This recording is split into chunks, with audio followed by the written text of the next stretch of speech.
Hello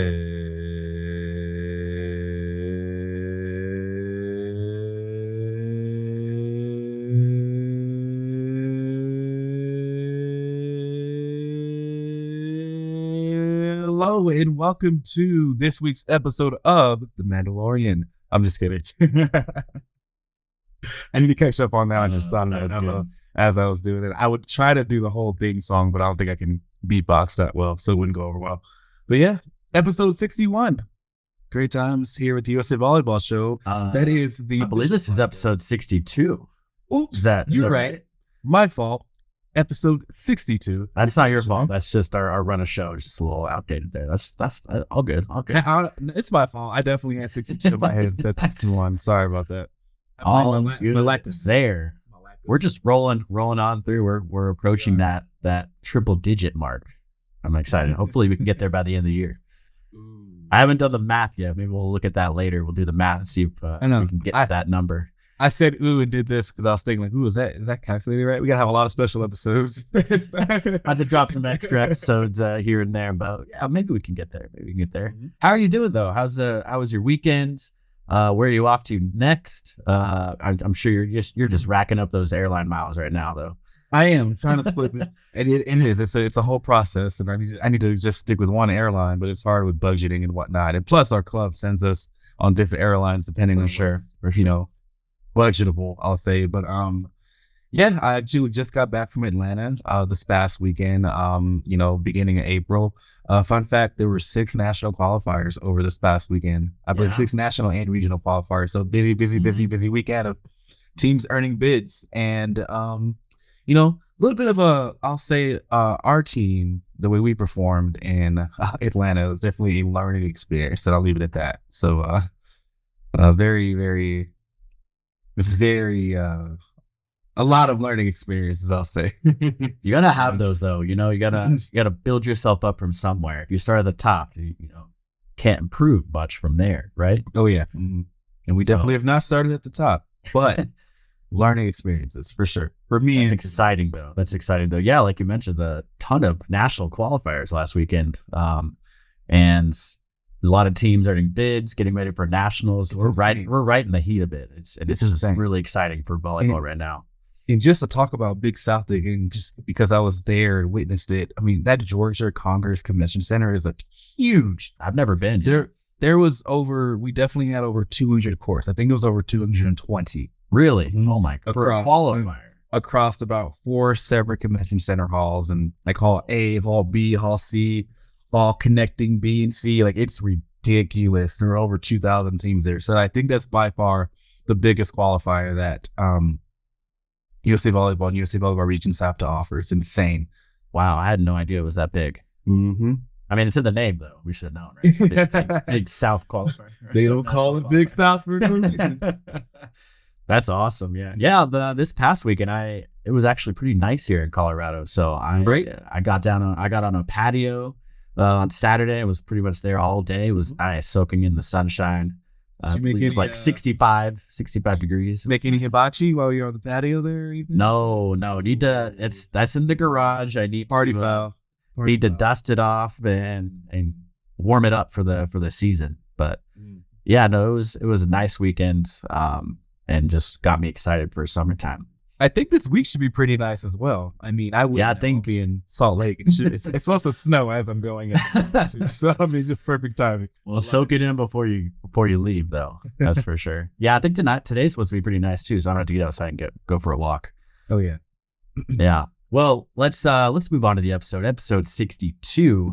We're gonna have that here. No, I'm just kidding. That's right. That's what we're doing here. That's right. In case you missed it, though, go back and check out episode 61 featuring U.S. women's national team libero Morgan Hintz. We caught up with Morgan at the 2023 WNT Open program, or as Karch says, Volleypalooza, at the U.S. Olympic and Paralympic Training Center. We chatted with Morgan about her background, playing professionally overseas as well as domestically with Athletes Unlimited, and her experience in that league. Chatted with her about her family and personal goals looking ahead to this season, and much more. Really a super great episode. Definitely go check that out. And it's also available to watch on the USA Volleyball website, usavolleyball.org, and our YouTube channel. So exciting that we have those video episodes now. They're all. I know. It's just kind of weird seeing me on YouTube. I know. Yeah, I was if you look back and feel like, why do I look like that? Or why did I do that? It was just like, what are my hands doing? Or like, ew. I don't know. It's just, oh, good time. You're always the biggest critic of yourself, though. So I'm telling you that you look great. So hey, I'm telling you that you look great. There you go. Positive affirmations all around. I love that. Well, let's keep moving on here and get into it. The news with Hughes. All right. Congratulations to friend of the show, Kelly Chang, and her partner, my cousin, Sarah Hughes. I'm just kidding. We're not cousins, but I really wish you were because she's super cool. On winning their invite her out to the family reunion. Absolutely. Next time we have one. I don't know if we're having one this year, but we'll get her on the invite list. But congrats to them on winning their 4th Volleyball World Beach Pro Tournament event since reuniting. So applause to them. The pair won gold at the Tepic? I'm going to say Tepic Elite 16 in Mexico last week. I hope I pronounced that correctly. Got it.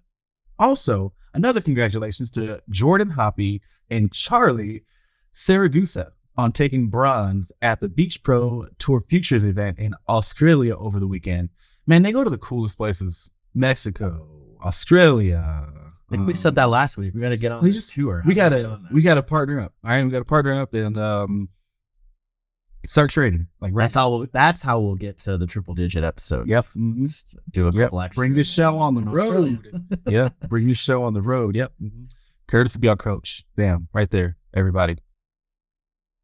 Bree will be our financial advisor. All right, back to news with Hughes. I'm getting off topic. The Volleyball Nations League is coming to the United States. Watch the world's best volleyball athletes in person on home soil. Watch the men's 3-week leg of the tournament hosted in Anaheim, California from July 4th through July 9th. And then watch the women's finals hosted in Arlington, Texas from July 12th through July 16th. Buy your VNL tickets for Anaheim and Arlington now. There's time, so get tickets to see both events. The 2023 Beach National Championship will return to Fort Lauderdale, Florida on July 18th through the 23rd. Registration is now open on usavbracketpal.com. All questions, comments, and concerns can be directed to beachevents@usav.org. Interested in men's college volleyball? ? Check out our website for weekly roundups to stay up to date on results, rankings, key matchups, and much, much more. Also, Hall of Fame tickets are now on sale. The event is happening May 24th in Dallas, Texas, right before USA Volleyball Open National Championship. But celebrate with USA Volleyball's greatest and get your tickets right now. For more information on the latest news, visit usavolleyball.org. Mike. Now on to great job there.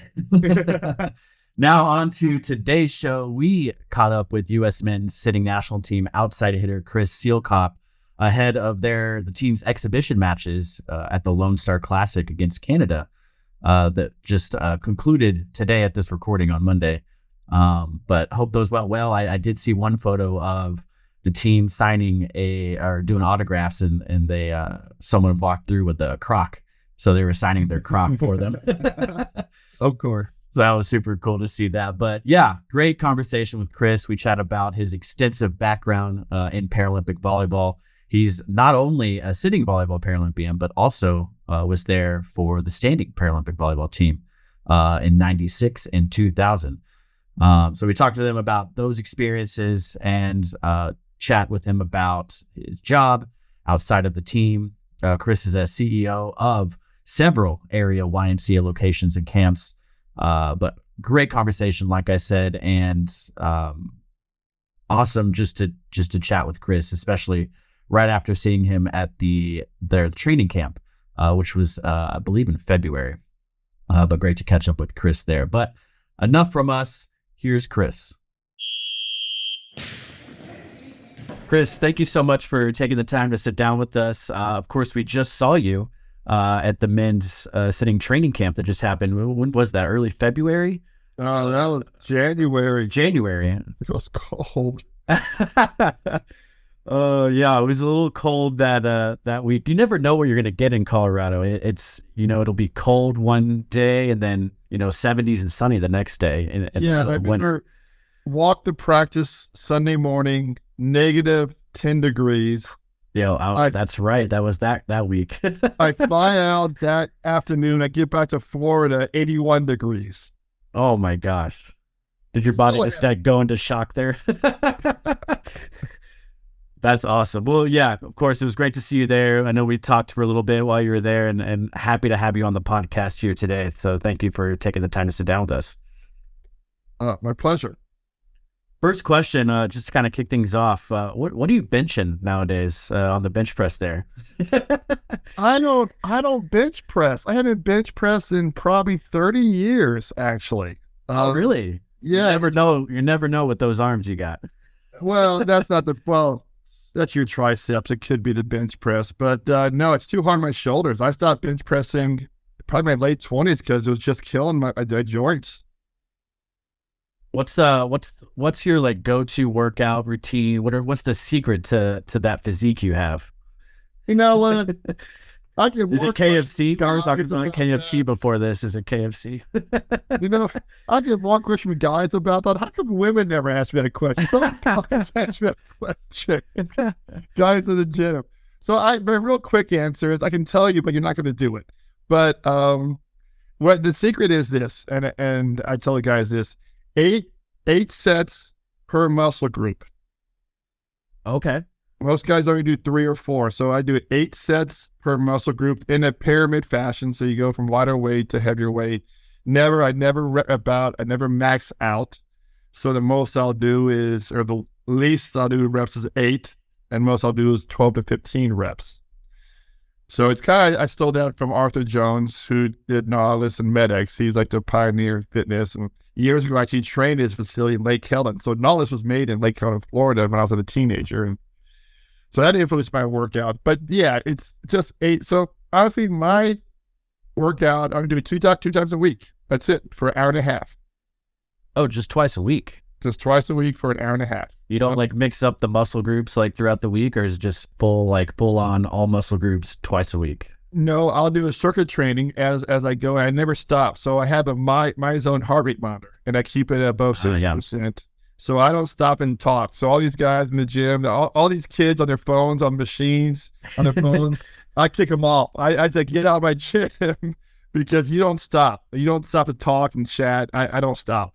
So yeah, so I'll do like chest, and then I'll do abs, and then I might do a leg, and then chest and abs, and then legs, or chest, abs, and something else. So I usually do 3 muscle groups at one time, but I rotate around so they rest. So it's not back to back to back to back. Yeah, back when I was hitting the gym pretty hard, I was that guy. I was that guy on my phone in between sets. So you'd be coming around kicking me off those machines. Killing me. Those kids kill me. And the other thing is, I gotta find the right song, Chris. I gotta find the right song to get me in that mood. and the other thing is I tell people, I didn't realize this I was in my 40s. And I don't know you tell how my age is now, but I didn't realize this is the protein. So I do a protein shake in the morning and the night every day. So even the days that you don't work out, I do, because your body needs that protein even when you're not working out. And I was finding out my average intake was 30 grams of protein, and I needed 100.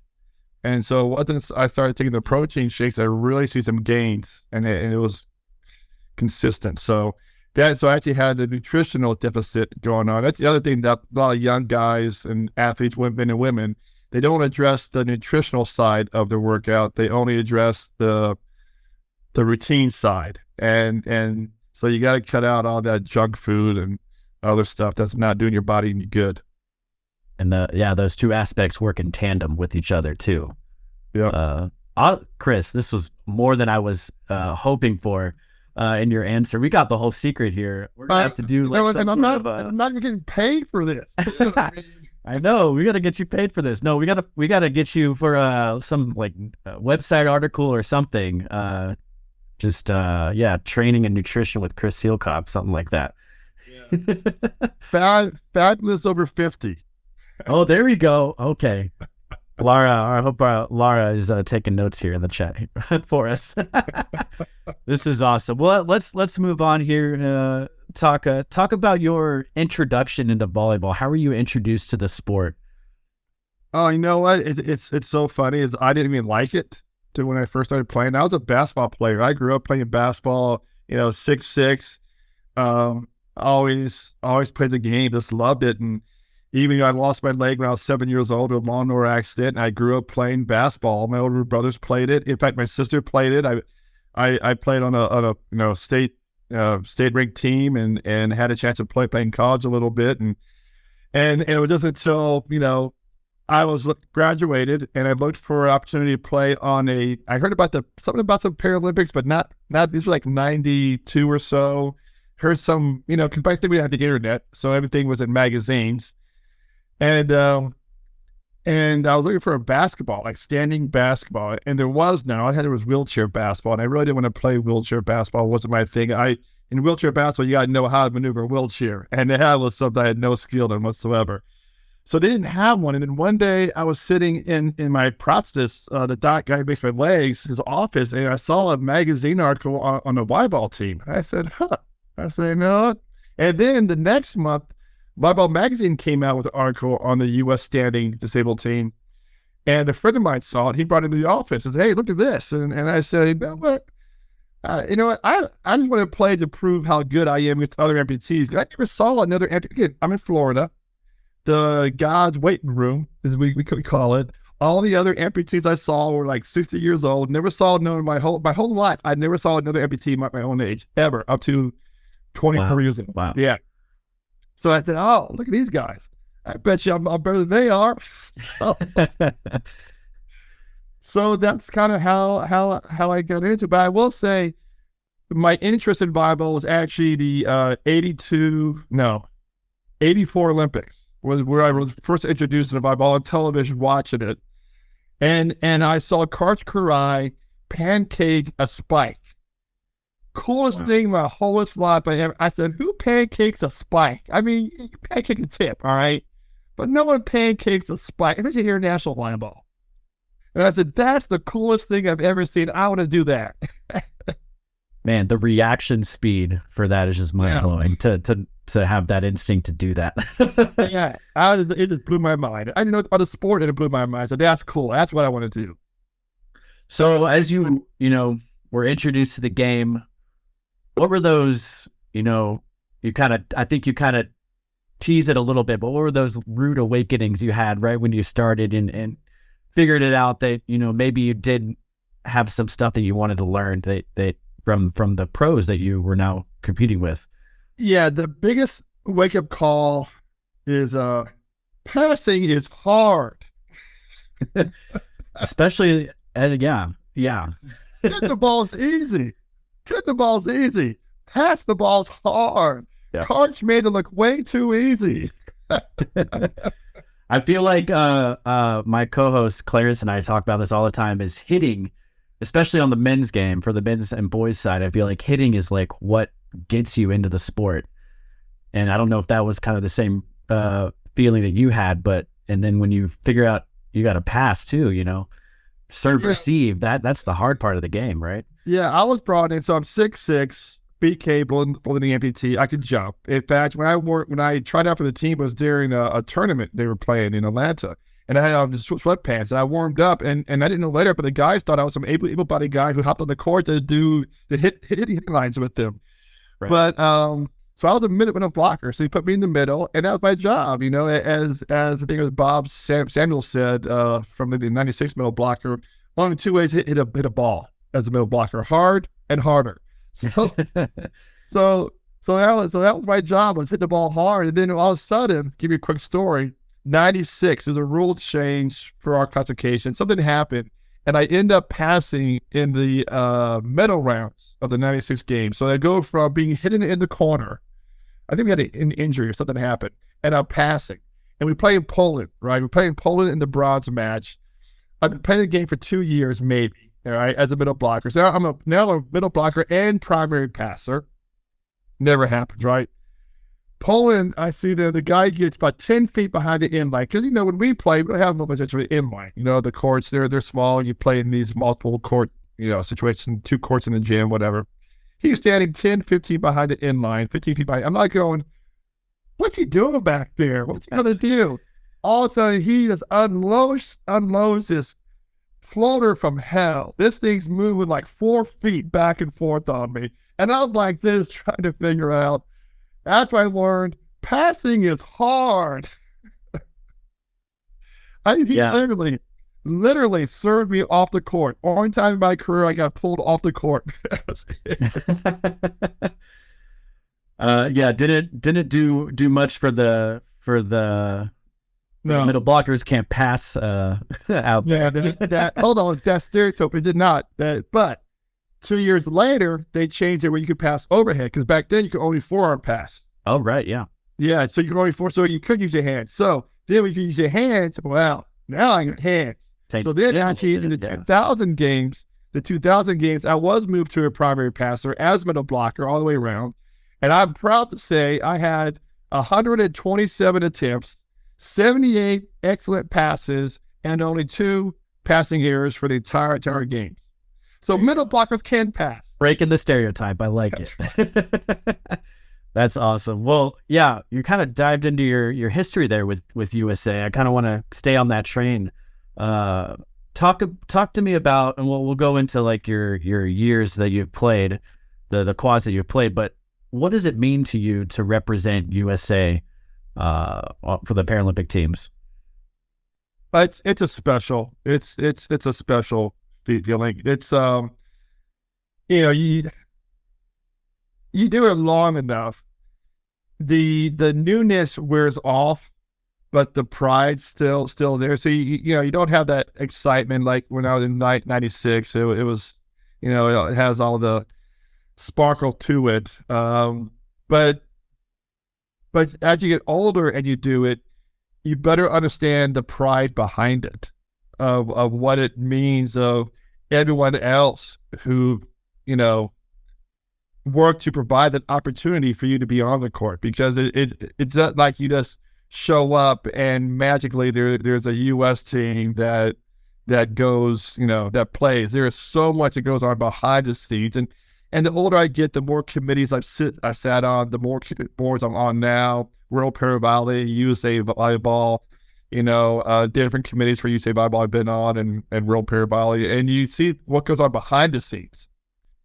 But just for USA Volleyball to send a team, recently they think they went down, the boys under 18 or under 19 went down to win a championship down in South America, I think it was. Just the logistics, just to send them down there. Those kids have no idea what went on behind the scenes for them to win that championship. But to represent the U.S., to represent your family, to represent a program, and also all the players that came before you that made it happen. So it's a very humbling experience when you sit back and you really think about it. And also, it's pretty cool to be recognized as one of the best in the U.S. I must say, that's kind of neat. Yeah, that is cool. I was just going back to check my work here. I was going to say, yeah, that U19 team, boys team won in Guatemala just recently. So congrats to them, and thank you for shouting them out. Of course, yeah, such an incredible honor to be recognized as one of the best, as the best to make that team, and you've made several teams throughout your years, Paralympic teams, and of course. Back, you mentioned 96, 2000. Please correct me if I'm wrong, but those were with standing Paralympic teams, and then of course in 2004, 2016, you were with the sitting team. So tell me about some of those experiences. You mentioned the new feeling from 96, but through those years, what were those experiences like for you? Differences, highlights, any of that? 96, your first games. I've been playing for 2 years, kind of thrown into it. We got a bronze. We got totally demolished by Poland in the bronze medal match. We were outclassed. It was a learning experience though, because we had a lot of infighting. I mean, we literally had a Chernobyl level meltdown on the court that match, which you never had before. And we had sponsors in the crowd, and the pressure just got to us. And the cool thing is that after the match, I apologized to the guys. The other players apologized. And the next year, we saw Poland again in '97 in the semifinals of a Pan Am Open. It was an open tournament in Montreal. And we beat them in 4. And then we went on to beat Canada in the finals for the gold medal. And that was my first time I was named to an all-tournament team. But what was cool was just the team chemistry that came together in '97. And it was born out of the defeat, demolish, embarrassment, just meltdown that we had in '96. And that's probably one of the coolest things. And it was the same players. Well, most of the same players. Probably 8 out of 12 players were returning the next year. And that was one of my favorite team experiences I've had, was turn around, and we all bonded and we learned from it, and we won in '97.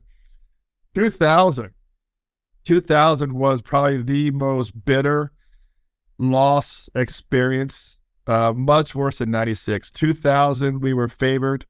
We went in pool play, last match against Slovakia, both us undefeated, beat them in 4. Get into the first rounds, we win that one. We get into the semifinals against Canada, one of our arch nemesis. Canada was up and coming team then.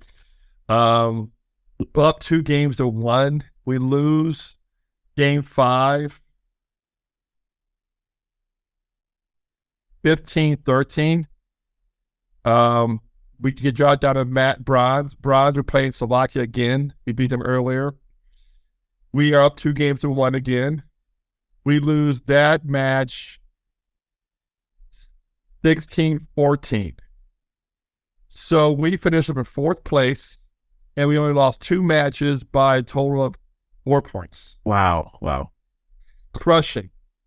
Then on top of that, it was the last Paralympic Games for standing. And I remember after that match was over against Slovakia, and I knew what was coming. I knew that it wasn't going to, they were disbanding the sport.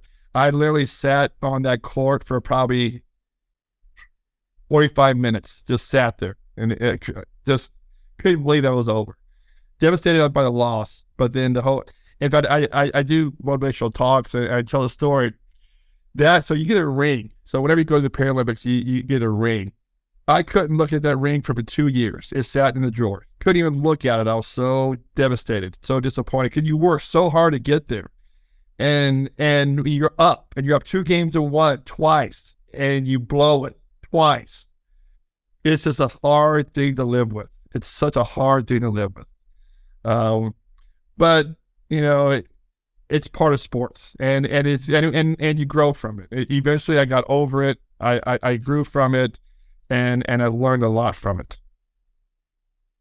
I love that redemption storyline you said at the beginning there from the '96 loss, and then just redeeming the team redeeming to win gold there. But yeah, like you mentioned, it's you work so hard. These athletes work so hard for a quad 4 years to get to that moment, and you can no matter what happens, you can reflect on the fact that you were there, you were the best, in your sport, and you made it on that team, you made it to those games, but still having that feeling of being so close like you guys were in 2000 is crushing. And I can't even imagine that feeling that you had, and especially, you saying that you were sitting on the court afterwards. That's just, man, what a picture you painted there. That's wow. Yeah, it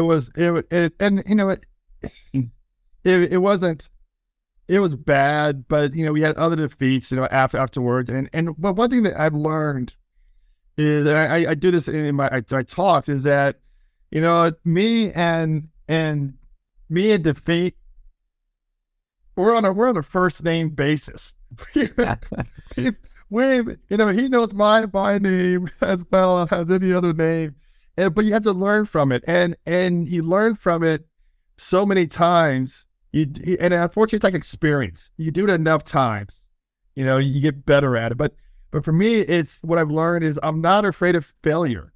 So that's it. Me and failure, we've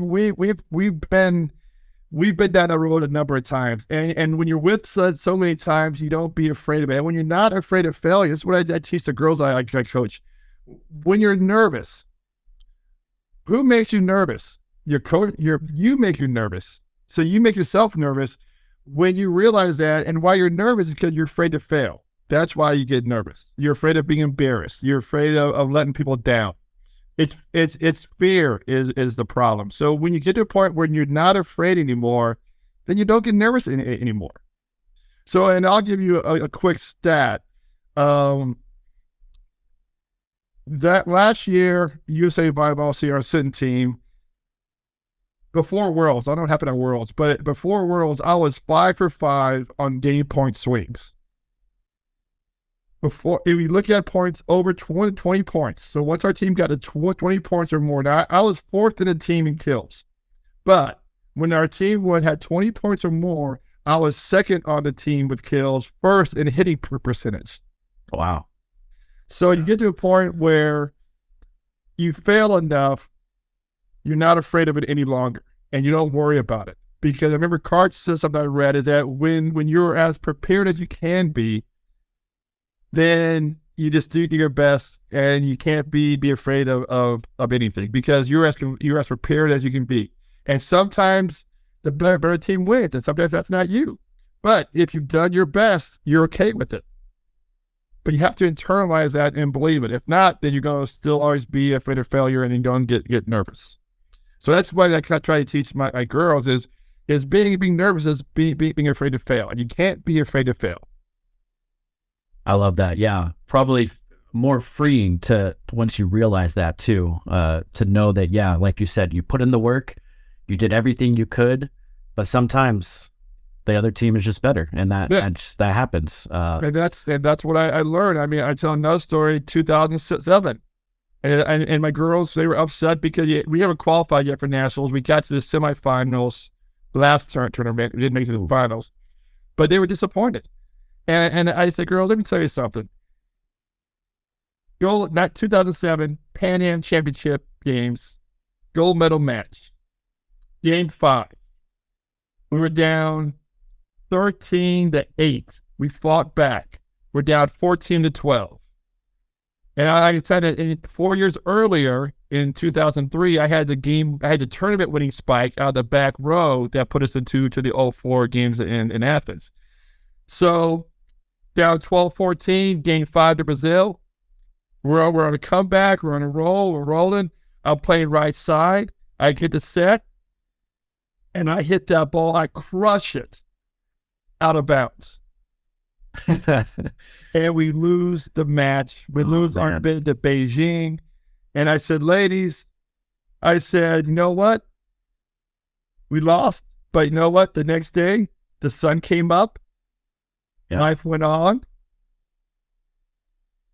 And you have to move on. The world didn't end. My life didn't end. All right. My family didn't die. The sun came up. The sky was blue. The birds started singing. It's a whole new day. That's when the new chapter begins and the new journey begins. Yeah. Yep. I love that. You kind of, you brought this up a little bit, but that after 2000 and you knew ahead of time that was the end of standing Paralympic volleyball. What were the thoughts, I guess at that time, early on, switching over to sitting? Were you all in on sitting after that? Were you kind of skeptical? What were your feelings there? Yeah, this was before USA Volleyball. I remember me and John Kessel had a conversation in 98 of trying to move the Paralympic sports under USA Volleyball's umbrella, because I was kind of the fundraiser, the main guy for the standing team. And the sitting team always felt like they got the short end of the straw. And the sitting team wasn't nearly as good as the standing team. They didn't have the same level of funding. The quality wasn't as good. And so I knew I wasn't done yet. I wanted to play. I wanted to represent the U.S. some more. I just couldn't do it in the discipline that I wanted. And so I say, no, the same team they were bad. I'm going to say they were bad. And if I can help the program better, then I'm all in. And so I moved down. There were 4 other standing guys that moved down. Five standing guys. I say moved down. When I say moved down, I don't mean moved down a level. I mean we moved down to the floor, the play sitting. So about 5 of us moved over to the sitting program. Out of the 5, 4 started the very first tournament on the sitting team. So there was a little bit of rub there from the existing sitting players, but on the other hand, it was something that had to happen if you're going to move the program to the next level. And that's kind of when it really started to develop into a more of a contending team. Moving to the next tier of competition on the international level was when they did close the standing team down and moved to the sitting team. But it was tough. It's a different arm swing, to be honest with you. We talked about this past weekend. The arm swing for standing volleyball, the arm swing for sitting volleyball is similar, but you can tell the guys who played only sitting volleyball in the world as opposed to guys who played standing and then they moved over to sitting. It's little nuances in the swing that makes it a little bit easier to get the ball, to hit the ball, But yeah, it was a learning because again, you have to learn to move with your arms and position and it's a faster game too. Sitting is a much faster game than standing, and you have to make sure you get your hands up at time, or you're going to be wearing a face mask. Yep. So, it just it was a learning curve.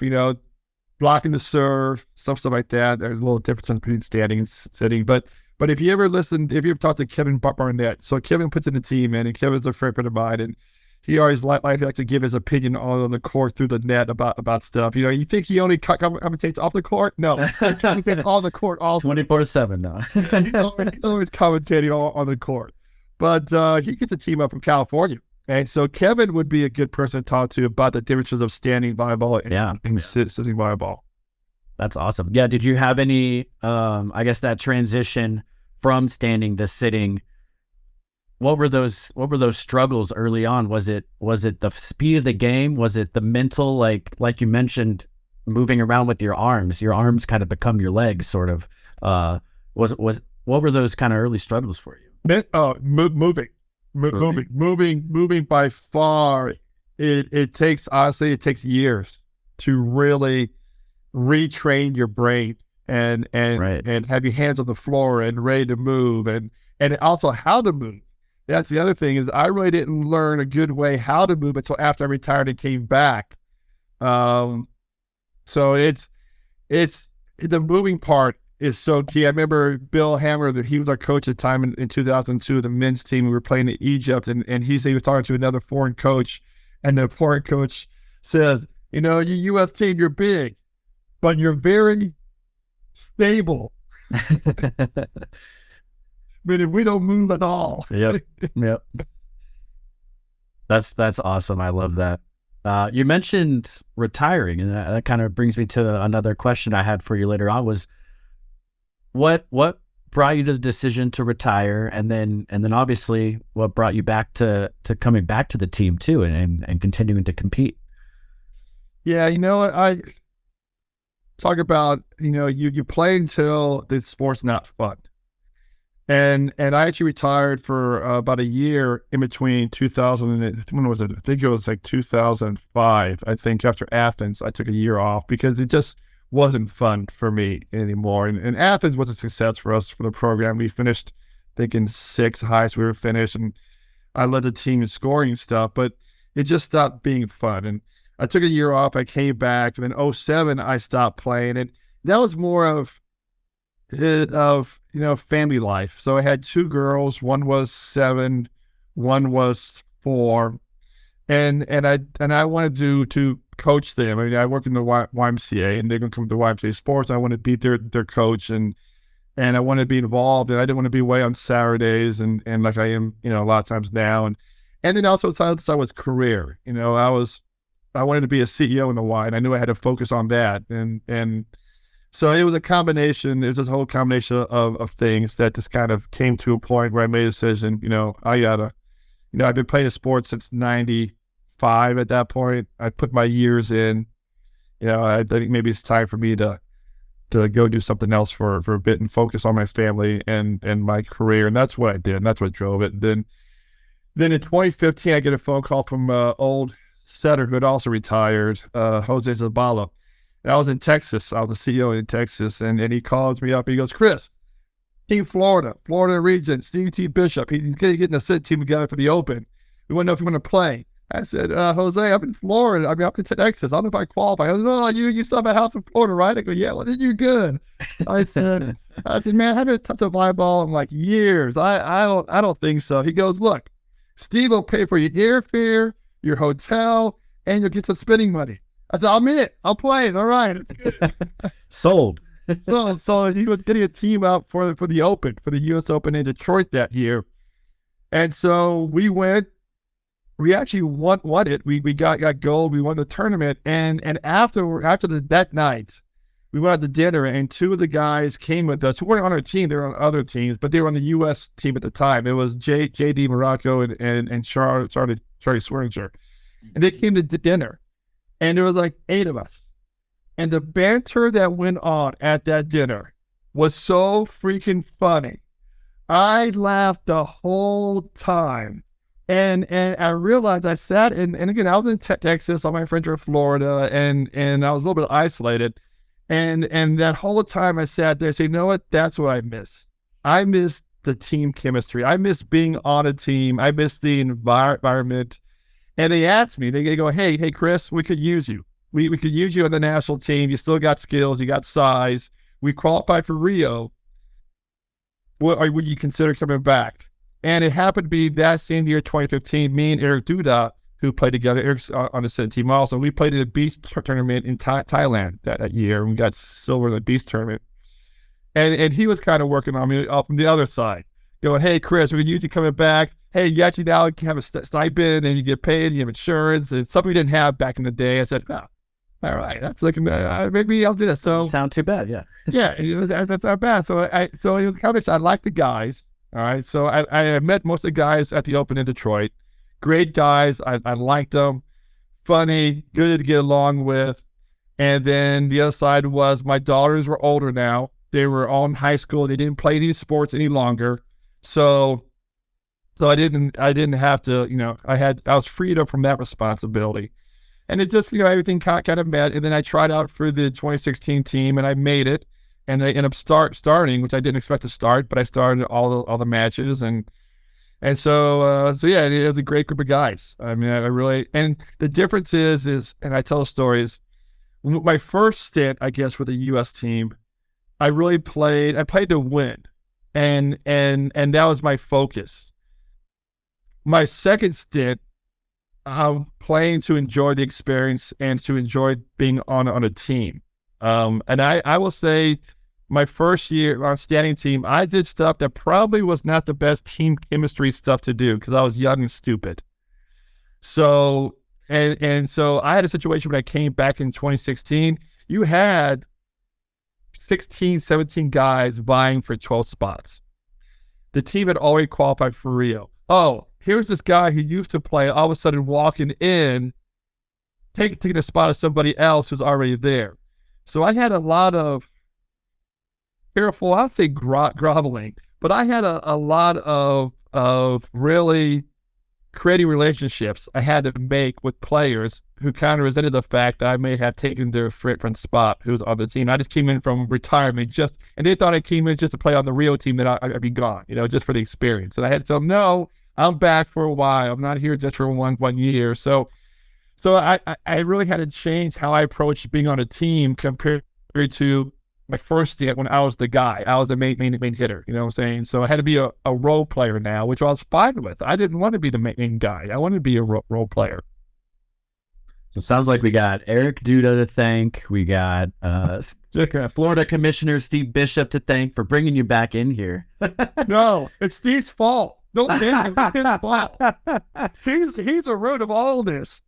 Oh, that's funny. I'll have to tell him that next time I see him. I'm sure you tell him that all the time, though.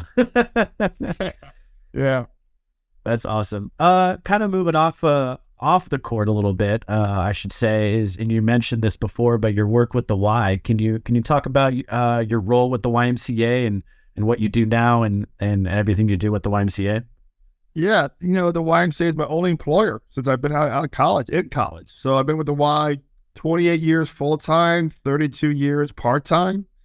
I'm currently a CEO of a 7-branch association. So we have a residence camp, and then we have 6 full facilities, and it's in the Daytona Beach area. So Volusia and Flathead County are 2 areas of responsibility, and I love it. COVID was a challenge. Able to get our YMCA out of COVID, and we're as healthy now as we ever were. We're in we're in a multi-million-dollar renovation right now at one of our facilities. I'm partnering with another city in Flathead County on a multi-million-dollar facility up there to build a new YMCA, and just very, very exciting. I mean, things are going very, very well. And one thing about the YMCA that I love is something different every day. It's not, I don't know if I could ever be an accountant or in a job where it's the same thing every day. It's such a multifaceted career that, and you're making a difference in the community. You're helping, you're changing lives, you're saving lives, when you talk about all the swim lessons that we do. I mean, our YMCA, all the Ys in Florida last year did over 60,000 swim lessons.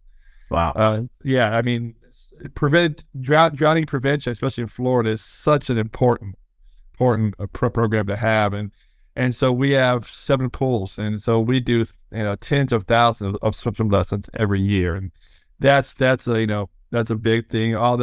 During COVID, we were the only child care provider not to close down. So we stayed open through all of COVID, providing child care for the hospitals, for the police department, for the sanitation workers, all the essential workers, the EMTs.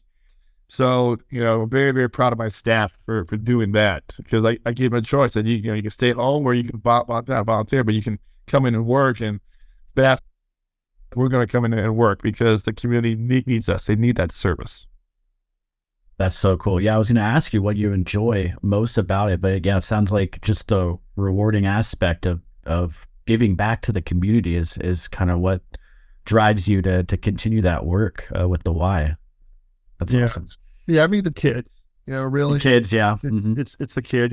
We have kids who sneak into the back door into our gym, and some of our execs and program directors get a little upset. I said, it's just, don't worry about it. All right, it's only maybe 0.5% of our members. If the kid wants to come in to play basketball, I'd rather have them in the gym playing basketball than out on the street someplace. So if you want to make them sweep the floor or clean a window or something to earn their day in there, that's fine. But don't kick the kids out of the gym for sneaking in. Come on, man. That's so cool, because you never know what's going to happen. Maybe that kid goes on to love basketball or love volleyball, or gets a scholarship down the road, or to play that sport. You never know what's going to happen. You wouldn't believe how many seniors I've talked to who said, yeah, when I was a kid, I snuck into the Y, and it was the only place I could go. And I must have heard that from 40 to 50 seniors in my life who said that when they were a kid, that was the only safe place that they could be at was the Y. They would sneak into the back door, and the program director would make them sweep the court or something, as their entry fee. So yeah, those are some of the cool things that we get to do. That's awesome. Yeah. That reminds me of a story I heard about a golfer, and Curtis Ward our producer here will probably know exactly who it is, but I can't remember what the golfer's name, but he used to sneak onto a country club golf course, and one of the pros there figured it out and actually ended up coaching him, training him, and I think in exchange he did exactly what you mentioned: sweep the floors or something like that, tend the course somehow. But yeah, you just never know what's going to happen. That guy's a professional golfer now, super successful at the highest level, but you never know what kid's going to walk in, and are you going to be the one to shut them down and in that dream, or are you going to be the one to help them get to that point? So that's awesome. I love hearing those stories. That's so cool, Chris. You mentioned earlier that you coached volleyball as well. Can you talk a little bit about that? What club do you coach for? And you mentioned that you got really close to securing that nationals bid, but yeah, how's the season going? Yeah, it's going real well. I started probably around gosh, I don't know, 2015 or 2014, coaching in Texas at a club called Southern Swing in Victoria, Texas. And I coached there for a couple of years. And then, I think in 2012, 13. And then I broke off. I started my own club called Victoria Juniors in Victoria, Texas. And then now I'm with DME out of Daytona Beach. And they had me on the 13s. And I can tell you, 13s is not in my wheelhouse. I'm a little too intense. So when I started coaching boys basketball. So when I was in my early 20s, I wanted to be a basketball coach. I used to coach teenage boys basketball. Anyone who ever coached teenage boys basketball knows that you do not dance around with teenage boys basketball. You yell at them, and you yell at them a lot. So going to girls volleyball, I had to change my my coaching technique. And so I was doing 15 and 16-year-olds. And then I moved to Florida. I say, just put me wherever you need me. Oh, we need them at 13-year-olds. So, all right. And it's just that I could be a little too intense for that age. But this year, they want me to do the elite team. Every year I said, no, I don't want to do the elite team because I travel and I train. I don't want to be in the gym 3 nights a week coaching the elite teams. And for years, they've been trying to get me to do elite teams. I wouldn't do it because I have to train myself. And that's what I told them. So this year, they said, come on, please, we have the elite coach quit. We have no one else to do elite. And finally, I agreed to it. So, so I have the 13-1 team. And, we were, what was that qualifier in Tampa a few weeks ago? And we got to the semifinals and lost in 3. And that's where I had to get the girls a whole speech about, it's okay. You'll have opportunities to play. It's not the end of the world. So, soon. Yeah. Oh, that's so cool. What's your favorite part about coaching? Seeing them improve. See, that's the other side of having 13-year-olds. So when you have the 15 and 16-year-olds, you don't see the improvement as much. When you have the 13-year-olds, that's the coolest thing about 13-year-olds is that you can see them as they pick up a little bit more and more and more of the game, not only the physical part, but also the mental part of the game. And you can do a little more, get a little more complex, and build on it. So the player at the beginning of the season is totally different than the player at the end of the season. So you almost see like this kind of an increase, as opposed to a 15-year-old, it's more like this kind of an increase. It gets better, but it's not as dramatic as from the beginning to the end, especially like a 15-1 or 16-1. But a 13-1, it's just really cool to see how much better they get. And they're like sponges. Yeah. I mean, you get to practice, and they're already on the court playing, and they're playing some games. I remember I have the 16-year-olds. I get to practice. They're coming in 5 minutes late. They have their shoes on. They're on their phones. I had to encourage them on the court. The 13-year-olds, they're just out there. They just love they play because they love the sport. They love to run around, and just seeing that love of the game is also a really neat thing about coaching. Yeah, I think I don't coach anymore. It's been several years, but that was my favorite part too. Was just seeing the development and the growth. I coached a 12 boys team, and they were the exact same way as you just talked about. Just so eager to play, and they were there early and wanted to play. So we'd run doubles or do 3-on-3 or something till everybody got there. But they were just so excited to play. And when I just remember, I had one moment just burned into my memory of one of the kids just doing something that he learned in practice, and he had been working on it in practice for so long, for weeks and weeks, and then finally it clicked in the game, and he got it, and he just looked over, and just the smile on his face is just burned into my memory, just how excited he was that it worked, that he got it. And that was, I totally agree. It's just, especially those younger ages, just seeing that growth is so much fun, so rewarding. Yep. I kind of want to go back to current day, to USA current day, and we talked earlier at the start, seeing each other at training. You guys just had training in Colorado Springs. What are those goals that you have early on this year? I know there's a Paralympic qualifier coming up. But what did you work on at training camp, and kind of what are the goals that you're working on leading into that Paralympic qualifier? Yeah, we had a lot of momentum Worlds, Sarajevo last year, great experience. Best Worlds we ever had.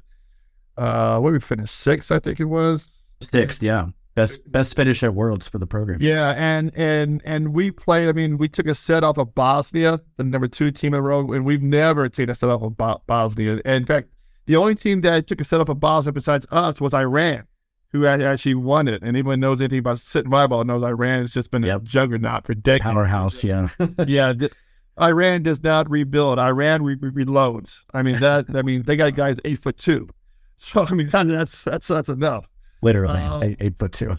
That wasn't fair. That wasn't like that's like having the dream team and then adding Wilt Chamberlain to it in his prime. I mean, it's just not even fair. So coming out of Worlds in Sarajevo, we felt really good about it. And what was unique was we converted our libero to our setter, John Kramer, and he was setting out of the front row. So we were running almost like a 5-1, which you just don't run a 5-1 in sitting volleyball. It never happens. And we still did well with it. He's, John's, he'll joke, he's vertically challenged. So he's not the biggest setter you're going to have out there. And he played the front row all the way through, and we made it work. And because we were missing JD Marinko, one of our outside hitters, he couldn't make that tournament. And so we had to shuffle our lineup around, and we made it work. And we were shocked that everyone else. But coming out of it, personnel, we still have some injuries. Tell you a really cool story, and I probably shouldn't tell anyone this because no one really does it that team, but I actually tore 2 rotator cuff muscles in Sarajevo, and my shoulder's been killing me, and I've been doing rehab for the past month, and we thought maybe we'll have to have surgery. Killing me in Colorado. All of a sudden, 2 weeks ago, it stopped. Excuse me a minute. Sorry. Yep, no worries. I've got to stop my phone at work. And it also 2 weeks ago started feeling better and better. And we had a training camp this past weekend and no pain. So check that out. Oh, awesome. Awesome. First time in my career since I've come back, my shoulder didn't hurt ever. So I teared 2 rotator cuff muscles and it feels better than it did before the tear. And wow. And then JD hurt his shoulder. And so we don't know when he's going to come back. So we have a lot of personnel shifting right now going on just because of injuries. So we're hoping going into qualifier in Edmonton in May that we'll have a healthy team. That's our main concern right now. I know next weekend we'll be in Dallas and we'll be scrimmaging the Canadians, and hopefully it'll be live stream. We'll probably have maybe half of our roster there of our traditional stars, I guess, who started at Worlds. Eric Duda can't make it. He's coaching over at the Big South. I was supposed to be at Big South coaching, but I told my team director I got to be in Dallas playing. But it'll be a good opportunity for a lot of young guys who don't have a whole lot of court experience, and that's the main thing that separates us from the top teams in the world. So we're ranked now number 7th or 8th in the world. What separates us, the U.S. team, from the top 5 is playing experience. We offensively, we have all the same guns that they have, except for Iran with an 8'2" guy. But besides that, it's what I told J. Kimmy Davis and other people using volleyball. We need more matches. We need more international matches because unlike in Europe, you could drive 2 hours and play in another country. The whole team could. Right? And there's so many teams that play in Europe and they have leagues. We don't have that in the U.S. We don't get the international play experience. So that's why it's so important for us to bring international teams in like Canada so we can get more of the experience of playing. And you can scrimmage guys all you want, but it's not the same. You don't have the same pressure to deal with. And I talked about earlier about how to handle pressure. You don't have that when you do inter-squad scrimmage. I just got to bring in another country. So it'll be a good chance for us to have some of the new guys get a lot of play court time. So when they are thrown into a match, it won't be like a deer in headlights and not know what's going on and be so nervous that they can't perform because they're so afraid to fail. Yeah, shout out to the Lone Star Classic National Qualifier for hosting you guys. That's gonna be so fun. That's this weekend. Yeah. 1st through the 3rd, I think, or 4th. Yeah, I think Saturday and Sunday we'll be playing at the Lone Star. But yeah, huge shout out to them. I mean, that's what we've been trying to do is for two reasons.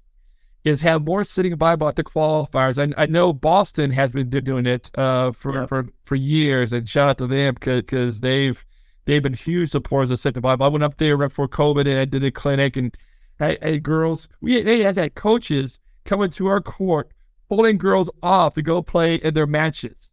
That's how popular it was. True story. That's so cool. That's so cool. Yeah, so what I talked to the regions was if we could get the sitting teams at the qualifiers, one is for us to get competition, two is for exposure, because you don't know when you may have a young lady or a guy.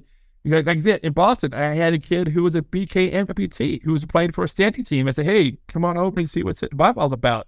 So it's a chance for us to have exposure to someone who may not know the sport or may not be exposed to it. Oh, there is opportunity to play, and I'm disabled, and I'm not qualifying or classifying. So it's a two-tier benefit for us. It helps the national team from a playing standpoint, but also helps us kind of recruit or be exposure to people who may not know about us. Yeah, it's kind of, it just reminded me of your introduction to the sport when you found out in a magazine. It's a little bit better now because we got the internet and social media and live streaming, all that stuff. But those opportunities for the sitting teams to get to qualifiers and get exposure in front of so many different eyes, so many people that, they may know someone who's not even at that event, but they may know someone back home who is an amputee or has a disability, and they'll tell them about sitting volleyball. And then, that leads to helping to develop the pipeline for for your national teams. So it's so important to have that. And I hope there's more opportunities for you down the road too, to get at more qualifiers. Yeah, we're working on it. The idea is to kind of rotate to a different qualifier every year, or maybe hit two qualifiers per year. That's our goal. But the cool thing about sitting volleyball is that you don't have to be disabled to play. Right. So able-bodied individuals can play alongside disabled. And that's Kevin Barnett can talk about that, or the opens. You come to the youth opens and have to be able-bodied. So it's a really cool sport to play. And also, I think for club directors, we're trying to get to, it's a good sport with your hands, because about 80% of the game, 90% of the game is played above your shoulders. And so it's a really good way for your kids to learn. They're the ones who may not be comfortable with using their hands. It's a really good, you can use that as a drill or a game to play to help promote that skill.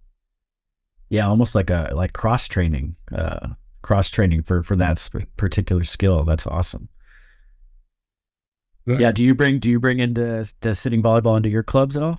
Into your club team? I occasionally I do, but kind of on a selfish way. I have to practice. I have to film my practices. So what I'll do is before my practice, sometimes I'll lower the net and I'll train. I'll bring some of my girls on to help me. So I do it that way. There's a high school in the area, Spruce Creek High School, who's coach there.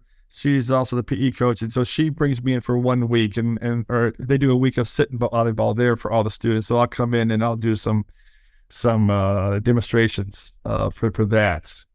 But it's just a fun sport. Just people just don't they're not used to it. But once you play it, you'll fall in love with it because it's such a fast sport. Yeah, but by the time this episode gets out, you'll have already been at the Lone Star Classic. But if you're listening to this episode right now and you happen to be at a qualifier or some event where the sitting teams are there, stop by those courts and watch. And it'll be standing room only because they get crowded and everybody is interested and wants to watch. But check it out and stick around after the matches too, because you guys will sit and talk with everybody as well. Oh yeah, we will. So there's, I don't know, we're running late on time, I guess. I don't know how much time we have left. But there's a couple, keep going. Go ahead. Well, I'll say 5 minutes left. There you go. There's a couple of funny stories, funny things happen, and I tell these stories also in the Paralympics. And I think if you saw the video they did of me at the Open a few years ago, I tell one about the Cambodian team. But we were playing Cambodia, and we beat them just never than 30, right? we get done, and there's a transportation problem after 2000. There's one match. Normally after the Paralympic Games, one team gets one bus. It's another bus. So you don't want two teams on the same bus for those reasons. Well, this group. So the Cambodians were on the bus, and they go, oh, they're on there first. We walk up like going, we don't know what to expect. So we get on the bus, and they start singing to us. They sing this national song. It's really so cool, and they're singing, and we're like, that's pretty neat. And so we're sitting down, right? And they get done. And I look around at everyone, I go, I guess we should sing a song now, don't y'all think? And then we're going, yeah, we probably should. And we're going, and I go, how about 99 bottles of beer on the wall? Oh no. That's awesome. So I knew everyone knew, so we got through a couple of verses of that. 99 bottles of beer on the wall. That's about the best culture song I could come up with. That is so funny. Yeah, a national song right there, a national treasure. Yeah. But during that match, there's another funny thing happened. During that match, I went outside the block, and so 2 years before that, 98 and 99, I was voted the best middle blocker in the world, right? So I go outside the block, and I go to the block. The guy tools me off my arm and goes out of bounds, right? I land, as I normally do, and go back to our huddle, do our little thing. And I land, and I turn, and I can't move. So at first, I thought I was like caught in the net or something, and I'm looking, and I look down. The Cambodian guy came out of the net and hugged me. So I guess he was so happy. He just tooled the best blocker in the world. He hugged me. Wow. And I'm like on the court looking down like this. So he goes back. I go back to my huddle. I remember my son, I heard Joe Sullivan. We're in the huddle. And he goes, man, Seilkop, I've never seen anyone get hugged on the court before. And they gave me, they were on me for years about that. They joked, I got ragged on for years because of that incident. What a cool story, though. Just to, I don't know, I don't know how great the program was, if they were a newer program, but it meant so much to that one individual to score a point, and let alone to score a point against the middle blocker of the year. So yeah, that's so cool. Real quick, give you one more. So same year, 2000, we were playing for Slovakia. I mentioned before, the big match, and normally I don't normally bring an extra leg, but because I was a middle blocker, and primary passer, I figured, okay, if my leg breaks, I better have an extra one. So I brought it, but I left it on the bus. And so I told the two security guards, which you always have a security detail with you, hey, can you find the bus, find my leg, I need it in case my other breaks. So they leave, I go to our warm-up court, I warm up, I come back, about to go to the competition court, and they walk into the door, and I'm getting real nervous at this point because they don't have my leg. So now I got a backup plan in my head, trying, oh no, can I tape it? Can I use another teammate's leg? Oh, it's too short, it's not going to happen. All these crazy scenarios. They hand me a note, and I open the note, and it goes, give your security detail 2 USA Volleyball t-shirts if you ever want to see your leg again. So here I am about to play a big, huge match, and they're messing with me about holding my leg for a hostage. So yeah, so I gave them a couple of shirts, and they gave me my leg back. That is awesome. That is so, what a fun story that is. Because at those games, memorabilia like that, the pins, the game, that's currency. Yeah, that's so funny. That's awesome, Chris. This has been an incredible conversation. Thank you so much for taking the time to sit down with us. Is there anything else that we left on the table? Anything that you'd like to share or talk about before we let you go here? No, I don't think so. I just thank you for the opportunity. Thank you for spreading awareness for sitting volleyball. I mean, we need more players. I mean, we need younger players. So I'm about done here, even though my shoulder feels great now after the rotator cuff tears. But yeah, the main thing is we got to identify new players for the men's team. That's our biggest goal right now. Well, if you retire again, we know to get a hold of Steve Bishop to get you back on the court. So I'm not returning his phone calls. That's awesome. Chris, where can people follow you along your journey here with the sitting team? Just Chris Seilkop on Instagram. That's kind of where I post most of my sitting volleyball stuff. That's the best place to go. Awesome. Well, good luck at the Lone Star Classic coming up, and also in the Paralympic qualifier coming up here soon as well. Thank you very much. I enjoyed it, Stephen. Thank you. Thank you, Chris. All right. Great to catch up with Chris, especially, like I mentioned before, right after their training camp in Colorado Springs at the Olympic and Paralympic Training Center. Got to talk to him a little bit there, but not much, but great to fully catch up with him in our conversation there. And just, we say this a lot, love hearing about the athletes off the court, what their lives are like off the court, and him, CEO, running I believe it's 7 area locations for the YMCA, and his experience running them, what his role is there, and just the rewarding, how rewarding it feels for him to do that and to see just the work that him and his staff put in come to fruition.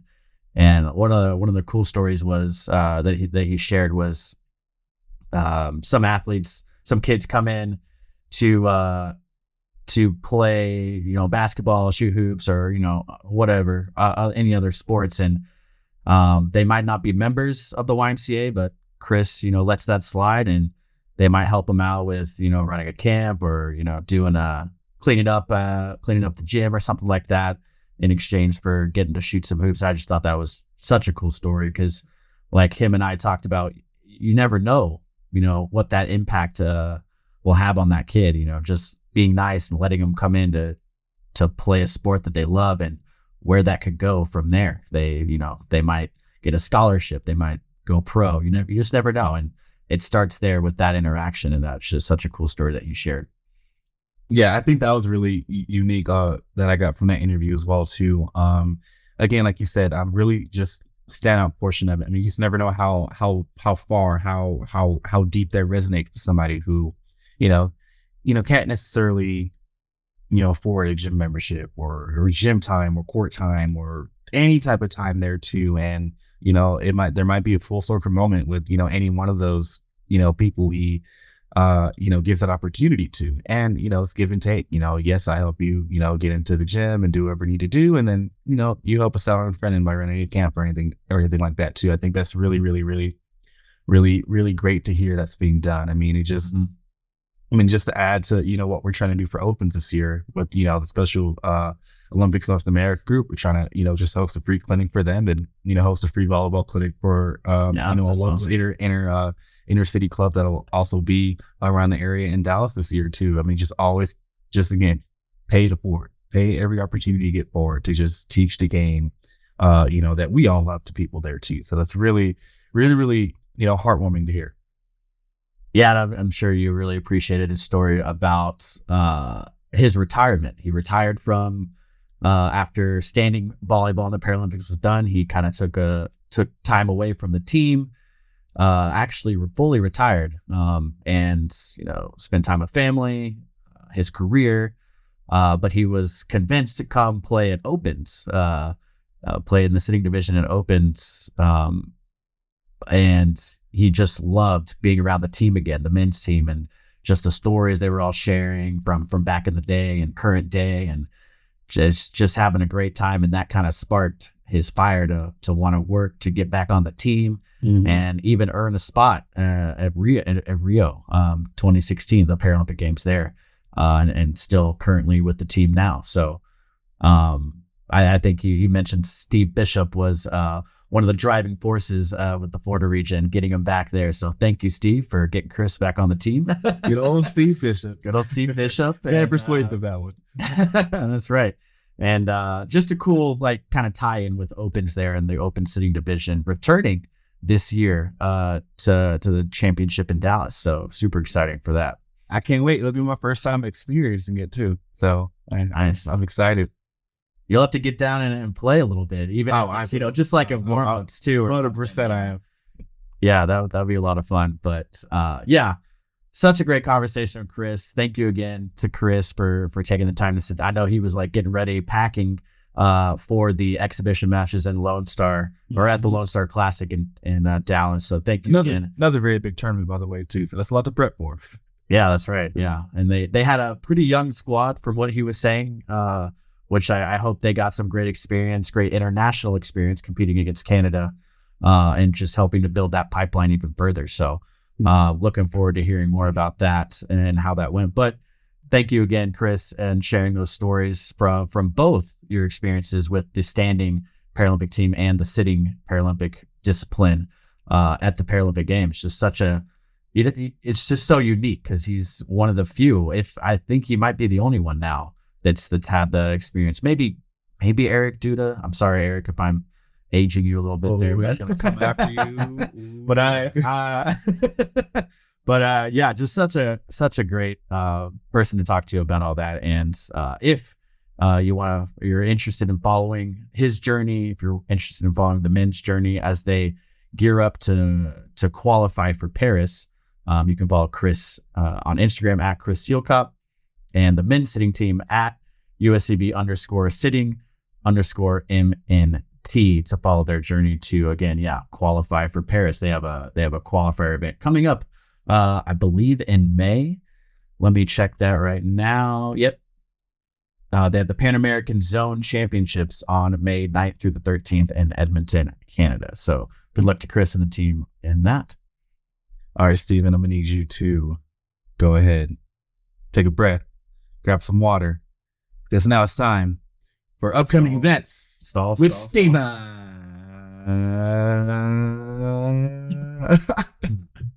didn't know I was going to be stalling like that, so I didn't get a chance to hold a breath. But yeah, that was nice. That was good. Upcoming events. Here we go. That was good.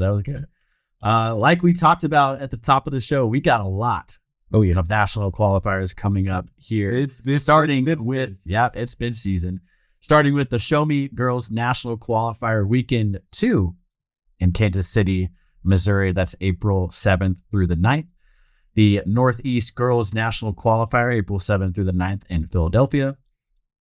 The Windy City Girls National Qualifier, April 7th through the 9th in Chicago. The Mad San Juniors BRQ or BNQ qualifier, beach qualifier, April 8th in Plano, Texas. The USA Volleyball Beach Tour Oklahoma event, that's the Blue Beach Bash #1 regional qualifier, April 8th in Tulsa. The Salt Lake City Showdown Girls National Qualifier Weekend 1, April 8th through the 10th, and Weekend 2, April 14th through the 16th in Salt Lake City, where you can say hi to Clarence Hughes because he'll be there. He's now a permanent resident of Salt Lake City.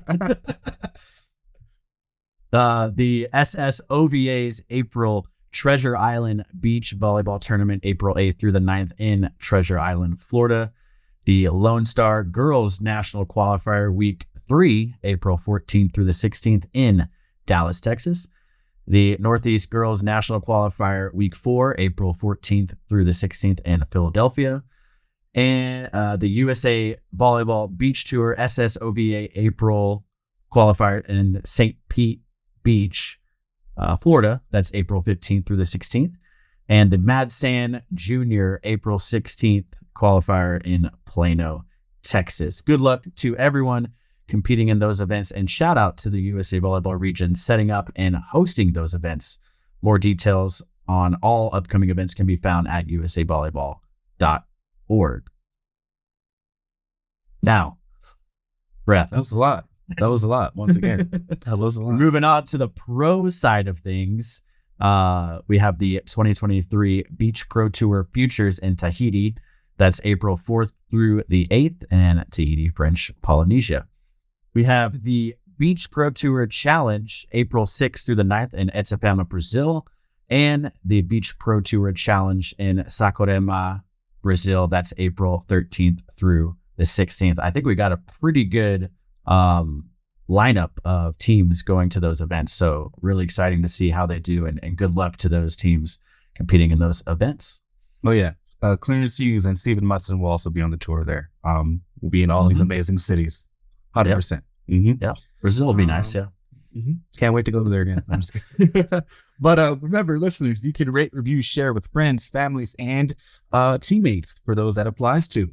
It really helps this podcast grow and reach new listeners, as we say every single episode. Check out our new video episodes on YouTube, and you can say how amazing those microphones and the setup is, and interviews, ABCA, and all these other cool places in person. Really just applies, the human interaction portion to that for those who appreciate that. And it's fun fact, we created the USA Volleyball Show name with that in mind, and very, very, very future episodes too. So really glad to see us start to check off these boxes of our long-term goals. So really big shout out to this entire team, especially our producer Curtis Ward for all the for all the hard work he does behind the scenes there too. But we thank you all for your continued support. Do you know of a club that should be featured on a story or any sort of topic of conversation that you'd like to share with us? You can email us at the usav@usav.org. Leave us feedback. Let us know how we're doing. And again, any future topics you want to hear about, let us know. We can definitely get that on board for our future episodes, especially since we're trying to crack 100 this year. That's right. But thank you all. And until next time, thank you all for listening to the USA Volleyball Show. We are the official podcast of USA Volleyball. This has been the USA Volleyball Show with Clarence Hughes and Stephen Munson, produced by Curtis Ward. Our content producer is Laura Fawcett. Our marketing lead is Bree J. Cox. If you enjoyed this podcast, be sure to rate and review. And if you haven't already, please subscribe to the USA Volleyball Show on Apple Podcasts, Spotify, or wherever you listen to your podcasts.